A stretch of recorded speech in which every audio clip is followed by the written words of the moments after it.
ladies and gentlemen, welcome back to another episode of the Bird's Brain Podcast, presented to you by How You Doing Media. How you doing? Ladies and gentlemen, I'm hyped for this one today because I get to talk about a little bit of something that I'm passionate about. Now, granted, the episode's going to be a little bit short. I want to say some things before I get into everything, but I'm excited. If you don't like this topic, whatever, click off. I don't really care, but we're going to get into today's episode. It goes a little bit like this, and I want to say right off the bat, previous episodes I've seemed like I'm a little bit glued to the microphone, and I think it's just because I like the Century. Why am I'm out of breath? Because I was yelling. That's why I'm out of breath. I enjoy being close to the microphone because I want to make sure that the audio is clear and good, whatever, and it's loud at times, so that's just me and my personality, but that I just try to make it as authentic as possible, and me being glued to the microphone to make sure that there's good audio is the reason that a lot of times you can't see my face. Anyways, nonetheless, let's get straight into it. One of the things that I wanted to talk about today in this episode was something that I'm always have been passionate about since a young age, and am very passionate about alongside with my best friend, Bradley. I'm sure he's watching, and I'm going to give a shout out to him. I'm going to go ahead and link all of his social medias in the description. If you could go ahead, check his stuff out. It's amazing. And we're in the works of getting together, possibly him doing some pods with me, co-hosting, whatever, appearing as a guest. Nonetheless, he's an amazing guy. Any friendship goes, it's been on and off. Not like full on and off, but like we'll go months without talking to each other.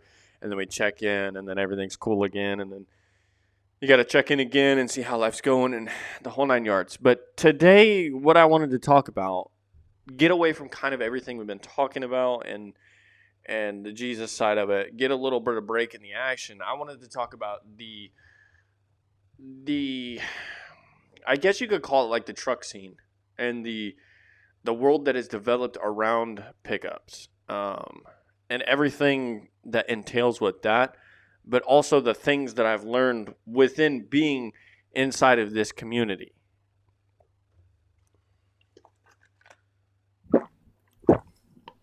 And so first, honestly, kind of just to say it like this, to give you a little bit of the backstory, it was always me and him's dream, and I'm sure that I'll do an episode with him where we talk about this a little bit further and get his side of the story. But it's always been a dream of ours to like be in that environment, in that community, in that scene, whatever you want to label it as. And we finally got into it. He got into it, what was it, like 6-ish months ago when he bought his first truck, and I got into it about 2. No, I've had my truck for about a year. About a year when I had my truck, but I was in it a little bit when I had my I had a Tahoe, and I was in it a little bit, not much. Kind of just like stayed on the backstage side of it, whatever. Nonetheless, here's what I have to say about it. It, honestly, in my opinion, it's just like any other group or community that you get into, just kind of like the JDMs or tuner cars or anything like that. That scene or that lifestyle or that community that you get into, there's the good and there's the bad side of it. Now, granted, I haven't seen a lot of the bad side of it because I haven't put myself in that position to see the bad side of it, to where there's like guys swindling each other over trades and losing money and wrecking their trucks and all this, blah, blah, blah. It's always been the good side. You know, seeing these guys on TikTok grow their accounts, go to truck meets, blah, blah, blah. I've always kind of stood on the sidelines and never been in the mix of all of it. Although, you know, I've had the opportunity to plenty of people to tell me, like, I have a nice truck. It's nothing like crazy special. I'm on stocks and some big, like, ish. I think they're 33s or 35s. I can't remember. They're still from when I bought the truck. But nonetheless, I have a decently nice truck. Bradley's is a little different because he's on 24x14s. And that community just, the way that we've seen it, they've welcomed us with open arms. And, you know, we know a lot of guys that are in the community of this, and they're amazing guys. Like, they'll help you out with your builds. You know, if I have to like pinpoint one that I'm just overly ecstatically happy about, um, it's probably Tristan Ray. You know, he's a guy that he's grinded for everything that he has.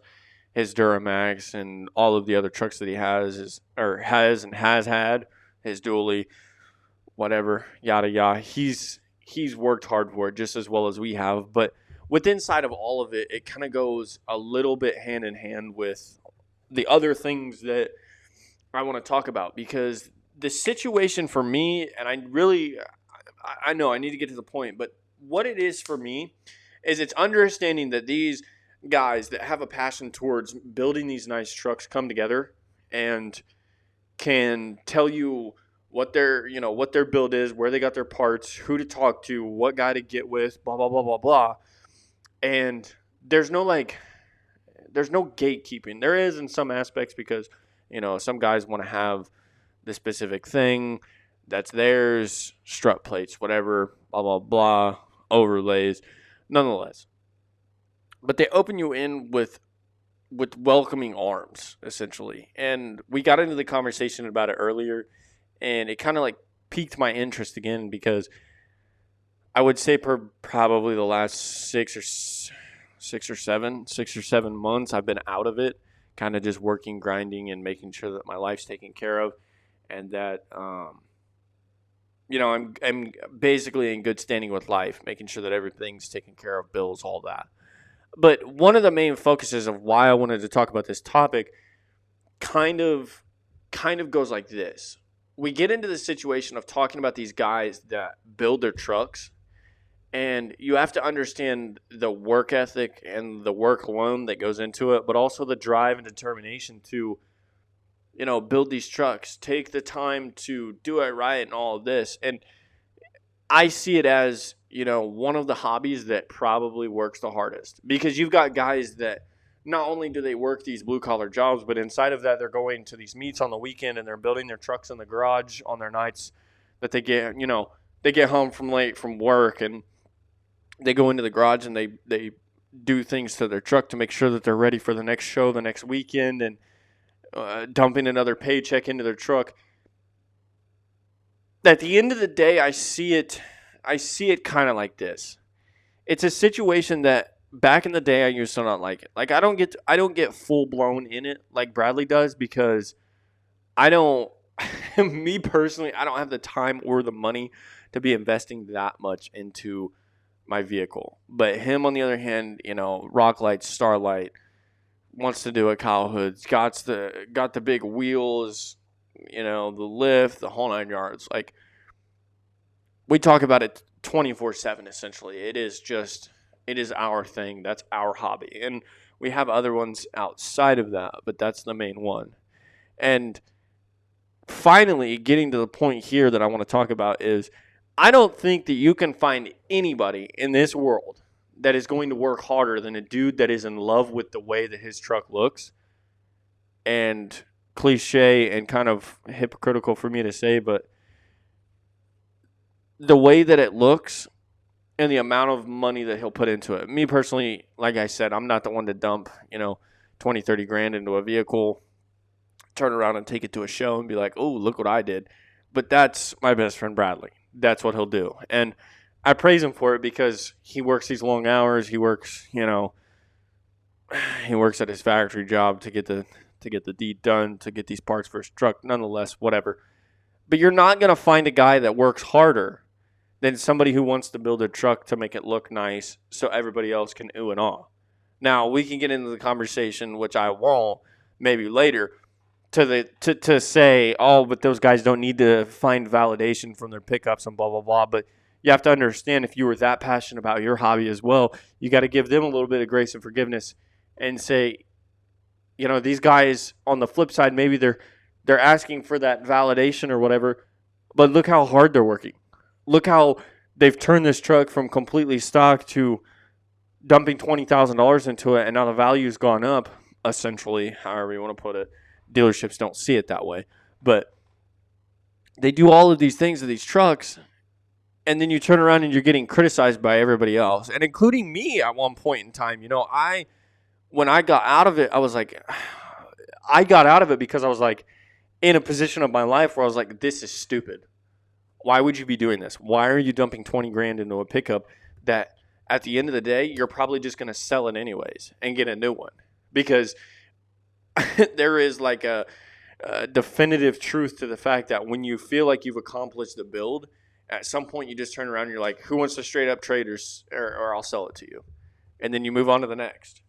But the conversation is just simply, there's no guys that are going to work harder. And that in a sense could transition into you don't know how you have it. You know, you work hard, you do all these. I swear to God, I do it every single episode. Every single episode. But as I'm running around the bush here and kind of like not telling you the real reason of why I wanted to talk about this, it's a situation of two things, I guess you could say. Work ethic and determination. Because the only reason I say that is I've always understood that in life there's two things that you can't teach, and that's determination and work ethic. Because you're born with that work ethic. You don't just randomly wake up one day and you're like, oh, I all of a sudden want to work hard. You either already wake up wanting to work hard or you don't at all. And you just go through the hoops and you clock in, or on that one project that you worked on, you kind of did a good job, but you could have done a lot better. These are the type of guys that they wake up at 4:30, 3 o'clock in the morning to go to their blue-collar job, and they choose to work hard. They wake up and they're like, I'm going to work hard today because I have a dream and aspiration to follow. And inside of all of it, you can say, there's so many other jobs that do that as well. I'm not singling out just these guys because they're the ones with nice trucks, and it's the community that I involve myself in. And, you know, I want to like pat them on the back extra hard. No, there are so many jobs out there that the work ethic is determined on, you know, you getting up at all hours of the night to go to work and make sure that this country still runs. And so I guess inside of all of it, you could say almost anybody, which I guess I really didn't even say that it was almost like a blanket statement. Like anybody in the blue collar, anybody that's working long hours, anybody that's doing this, you should be proud of yourself for the work ethic that you have, for the determination, for all of these aspects in life. But I guess I just highlight it most over the community that I'm in, or the truck scene that I'm in, because I see these guys and how hard that they work, how hard and how bad they want it. And, you know, I probably couldn't talk on this topic if I wasn't, I guess I couldn't talk on it as heavily if I wasn't in the position that I'm in to be able to talk about it, I guess you could say. Because, one, my best friend's in it. Two, I'm in it. And three, you know, I've lived the blue collar lifestyle. My day job is working in the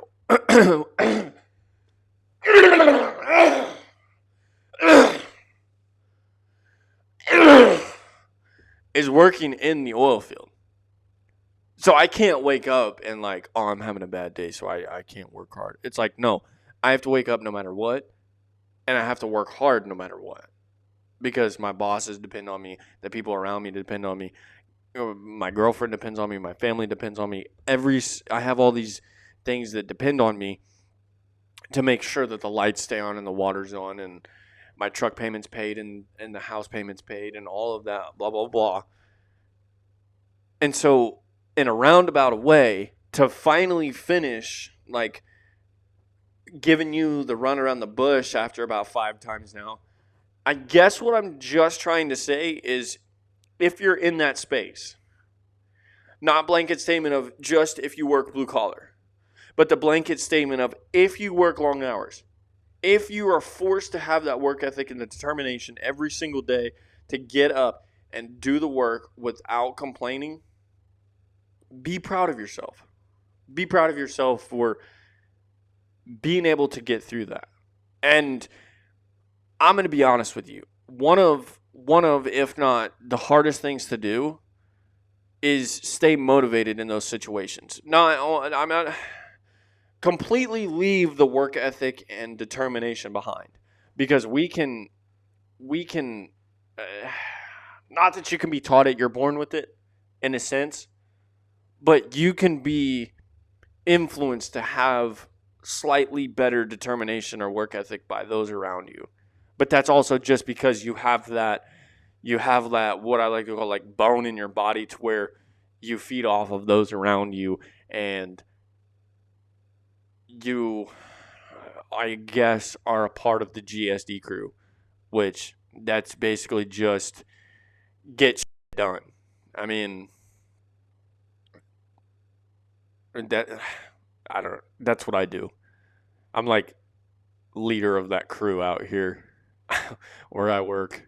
I guess you could say there's a lot of people that would probably say that I don't do anything all day long and I don't work, whatever. But nonetheless, the topic of motivation for that and I guess in a roundabout kind of way, you could say determination or motivation could be similar. Throw them in a Venn diagram. They're different and the same all at the same time. But the motivation. There's nothing in this world that peeves me or makes me upset more than having to wake up at 3:30 in the morning, sit at the end of my bed for 5 minutes and go, oh my goodness, I don't know if I want to go to work today. But there you go, in the moment of revelation. That's where I get my determination plus a little bit of discipline to understand while I'm sitting at the end of the bed, I have to go to work.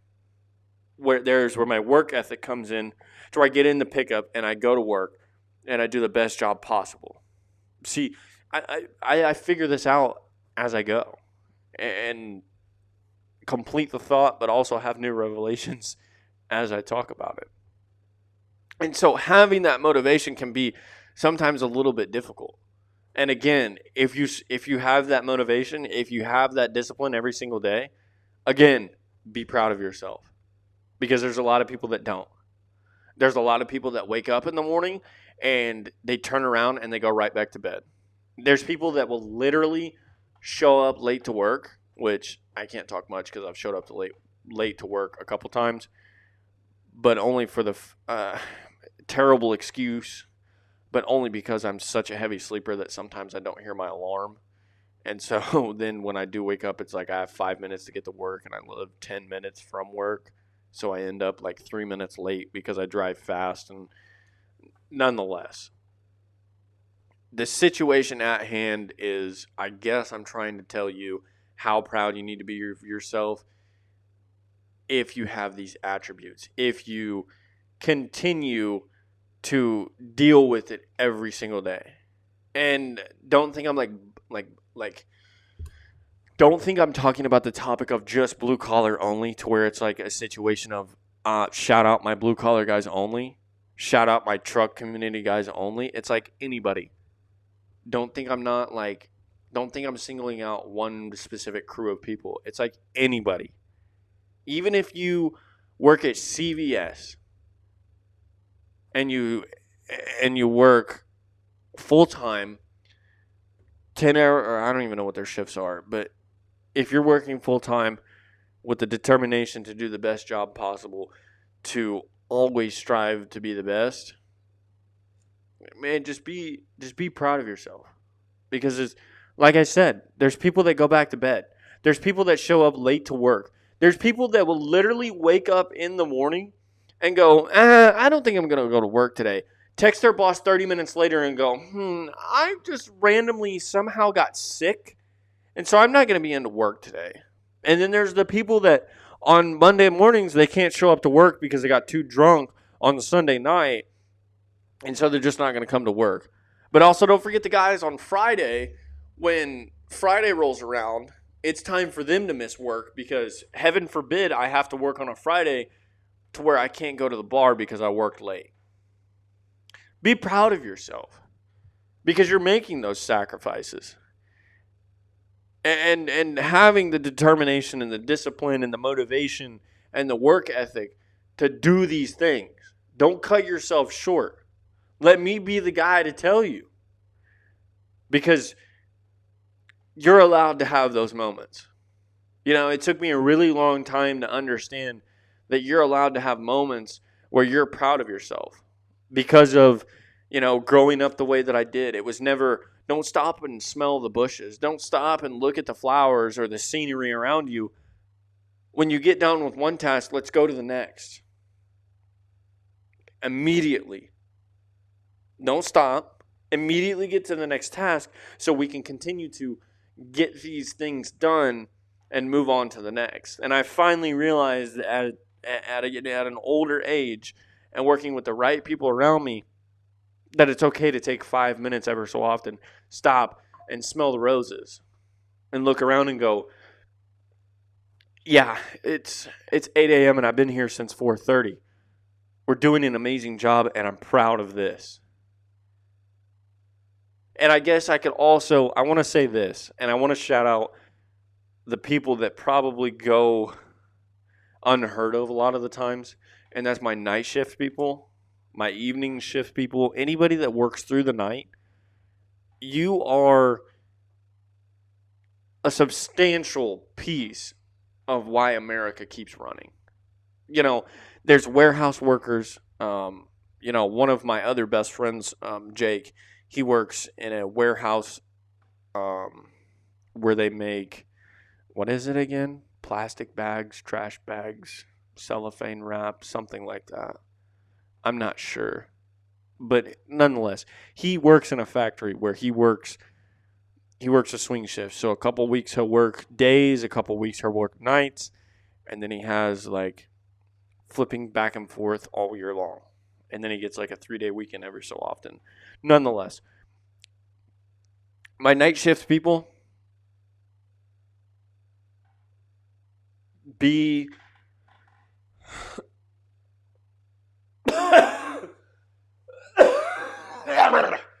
oh, I don't know what's going on with me today. I feel like my allergies have just gone crazy all of a sudden.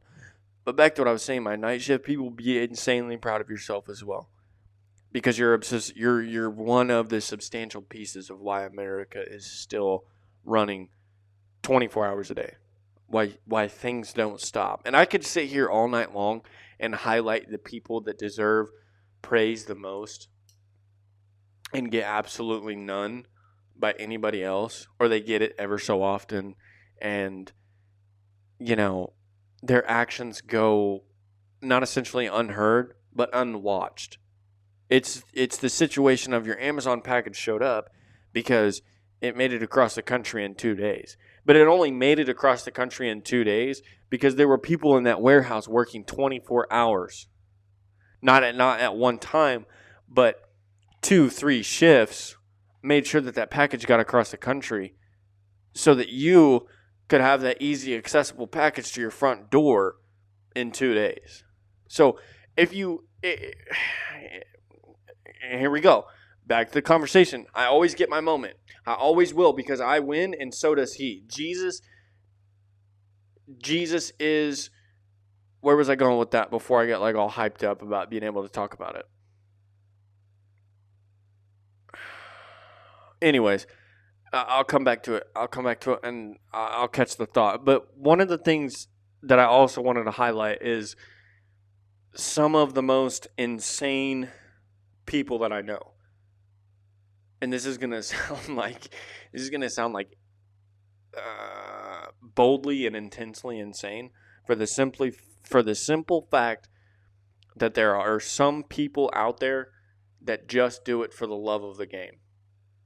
Not even because that there's a situation of I've got a wife and 3 kids and they depend on me, so I have to go to work. My grandma's in the hospital, so I need to do these things. Work the extra hours, make the extra money so she can be able to get out of the hospital at some point and be able to pay for this treatment, whatever. Those kind of people, those circumstantial people that are just doing it for the love of the game. And even on top of it, the people that are like, well, I mean, I really am not in the position to have to work, but I just want to work. Have you lost your mind? Have you lost your mind at any point in life? Seriously.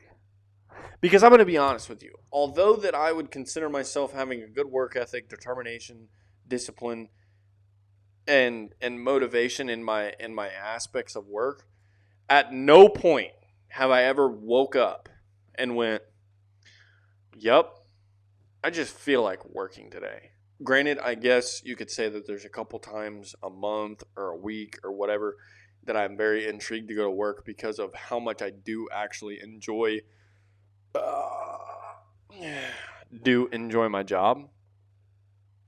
But I think that's circumstantial. That's a different. I consider myself doing cool stuff all day long, so I would theoretically enjoy going to work from time to time. Nonetheless, the people that do it for the love of the game, I feel like they're ultimate ball knowledge havers because of the fact they don't have to be there. Or wait, no. Yeah, they don't have to be there and they don't need to be there. They just want to be there. And on top of it, they do an amazing job every single time. They're knowledgeable. They're the whole 9 yards. There's this guy that I work with, and he's our engineer. It's so funny, too, because he has like 6 different nicknames. I call him Deep Pockets because of the situation that he has, like, I'm not going to release his, like, finances or whatever, but I don't even know how old he is, but I know he's retirement age or close to or whatever. But they call him Playboy, they call him Silver Fox, I call him Deep Pockets. He has all these nicknames. And it's for the simple fact that this man has so many retirement plans, or allegedly of what I've been told. And I'm not gonna kiss and tell, but if you're out there watching this still blows my mind to this day. He has so many retirement accounts and has worked for so long, worked so hard for so long that he has this ginormous, so to be to say, lead a beat a boat butt, so to be to say, lump sum of money that he just comes back to work because he wants to. Because our company was in need of an engineer and they asked him and he was like, in his lazy boy recliner enjoying retirement life and went, I guess. Granted, obviously he still collects a paycheck and it's, again, he gets paid for his knowledge nonetheless, whatever. Still not going to kiss and tell. He's doing it basically for the love of the game. To just be in the situation of helping us out. He's done his time. He's done all the work that he needed to do. But he turned around and had a company come to him and was like, "Hey, can you help us out?" And he's like, I guess I could get out of the recliner for a little while. As long as you guys pay me. Good on you. Like, seriously, I hope at some point I can get to those moments in life. To where I'm like, I don't need to work, but just for the love of the game, I guess I'm going to go to work today. Like, I'm just feeling froggy. And so I guess what I really don't understand is how those people do it. Like, I would love to sit down with someone and be like, how do you just do it for the love of the game? How do you put yourself in that position to where you're just going to go back to work because you feel like it? Like, what? Anyways, nonetheless, I'm kind of irritated at the fact that I had that thought about getting my Jesus moment in the episode, and I didn't like grab the thought. Because I was so hyped up about being able to say something that I couldn't, the thought came and went. It was gone. It was out of here before I even knew it. And then all of a sudden I was like, now I don't even have it anymore. But listen, all of this boils down to this. You can go back to the truck community conversation. You can go back to the work ethic conversation, the discipline, the motivation, the determination, all of that. Work ethic, Deep Pockets yo over there, people doing it for the love of the game. Here is what I've always understood about this.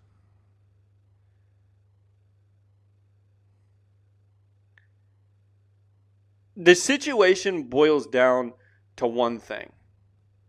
And that's, there it is! That's my moment. It just clicked. The situation of all of those things boils down to this. and I'm the guy. I'm going to tie this back to the Bible somehow. It boils down to this. That is what being a provider is all about. Whether it's the love of the game and going back to work just because you want to, or having a good work ethic, determination, discipline, and finding happiness and being able to actually just work, sitting at the end of the bed and saying, time to go to work, baby. That is all being a provider. Whether it's for yourself, your family, your significant other, your children, all of that. And that is what God calls you to do. At the end of the day, God tells you, as the man of the house, go out and provide. And do it in the best way possible. Look at me tying that back together. I grabbed the thought as it came racing by. I knew at some point I was going somewhere with that, but I wasn't exactly sure, I couldn't pinpoint it. It was dancing around in the brain, and then I caught it all of a sudden. I just caught it. Being the provider. Be a provider. Be the biblical man that you're called to be, and be a provider. Ladies and gentlemen, I'm going to be honest. That one...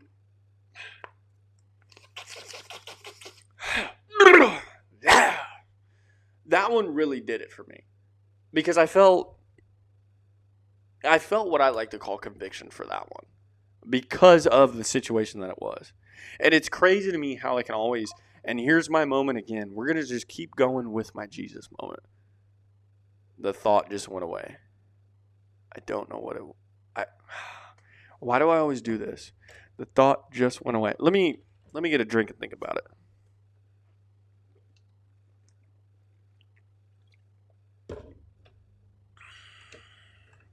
Nonetheless, I can't think about it, so it'll come back. But I will say this. Out of the entire conversation that we had, I still got to root it back to Jesus. And that's what I love the most about life. Is that, like the last episode, we had the conversation of why. Why would you choose this? Why do you think this is the right answer? And because the evidence that is supported and the scripture that's being told roots back to every single aspect of your life. Even if it's just a simple answer of live a good life, be a good person, and you'll be all right in the end. Where does that root back to? The conversation that we just had about determination, about working hard, about being a provider, about all of these things. And so I feel like that's my checkmate moment. I win again. I really hope atheists don't watch this because they might get a little bit upset. Because it's logical. This is what I was talking about when I said, does water just make me burp or what? I don't. The situation is the fact that it's logical. It's always been and always will be logical. The book is simple. It lays down the law for you and what you should do. And if you just continue to live the good life that you do, I like to call it, you'll just be in the good graces. And life will be a lot easier. Living away from God will be the hardest thing possible if you live the good life. Because of the situation that there is with learning the Bible, teaching the Bible, understanding the Bible, and understanding who Jesus is and having that personal relationship. It will always all tie back in. And that's why at the end of the day I say that Jesus will always win. Because even in this conversation, I wasn't even thinking about it. There was an underlying cause why I needed to say what I needed to say, and telling the stories in between, I got to the answer that I wanted to for myself. And I didn't even mean to, honestly. I didn't come in here with a preconceived notion of, I'm going to tell all these stories and then inform you about Jesus. That's just the way it comes back, and I know that I'm always going to get my moment, my segment, to be able to express my love for Jesus the reason that He is the answer and how it works out so swimmingly and so easy. But let me... I'm not, you know what? Matter of fact, I'm not even going to brainstorm, and I'm going to be completely honest with you. I told you at the beginning this was going to be a short one, and it's going to be a short one. Let's get to the scripture, and let's get out of here. All right. What do we have today? Yesterday was about work, which is kind of crazy to me to say. We're talking, and today's again about work. Okay, I have to be so honest and give you a preface to this entire...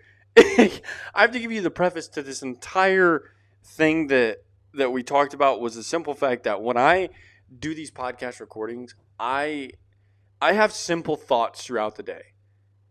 And maybe not the simplest thoughts for everybody else, but I have simple thoughts to myself, and I write them down in my notes on my phone or my MacBook if I'm editing, whatever. If the thought crosses my mind, I write it down so that I can talk about it later. And if I get that ushy-gushy feeling, like warm and fuzzy on the inside, I know I'm going to talk about it on the podcast. And so I was on the phone with Bradley earlier, and we were talking about our truck community stuff and all that, and I wrote it down, literally the notes. The truck game and ball knowledge on it, the situation of making money and working hard, how to stay motivated when shit gets rough, doing stuff for the love of the game. And I talked about all those things, and then this right here, it stays in the same location every single day because I've now determined that that's just what we'll do at the end of every episode. And so I don't look at it before I start recording or any other time. And yesterday it worked out. It related to what we were talking about, and I had nothing to do with it. And then again today, we're on the same topic, and we're talking about all of this stuff. Being a good worker, staying motivated, the whole conversation that we have. I don't have to go over it again. But what it says here is it's another conversation of work. I really have a problem. I should go see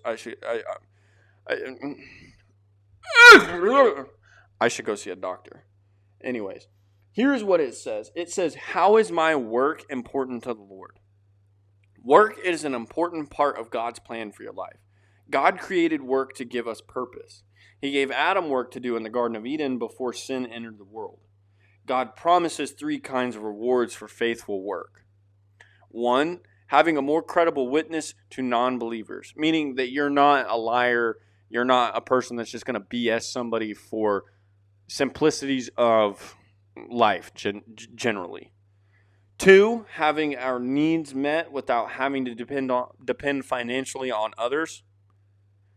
In the situation of talking about us going out and getting what we, working for what we have, working for what we need, gaining that money, going to work every single day. And 3, fulfilling our God-given purpose. When you work diligently, you experience many benefits that you can pass on to others. Being a great mentor, being somebody that you can train somebody at work on, whatever. Nonetheless, the conversation, this is why, again, I believe so much to be true. Because I talked about the same thing that we were going to review scripture on, and I had absolutely no idea. Anyways, to the scripture review, it says here, Ephesians chapter 6, verse 6 and 7, "Work hard, but not just to please your masters when they are watching. As slaves of Christ, do the will of God with all of your heart. Work with enthusiasm as though you are working for the Lord rather than for people."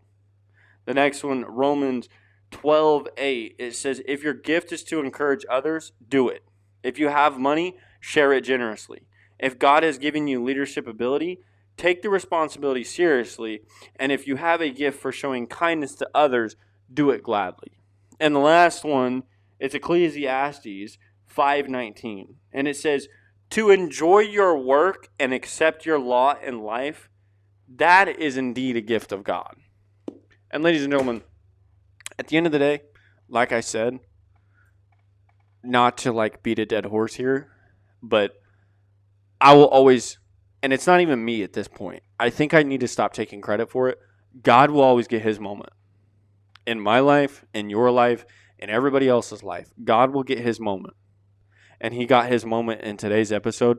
And so guess what? We're going to end right there. Listen, I hope to see you in the next one. The next episode is going to be great, as well as all of the other ones. But that's it for today. That's the episode. Ladies and gentlemen, I'll see you on the next one. Bye-bye now. Yeah!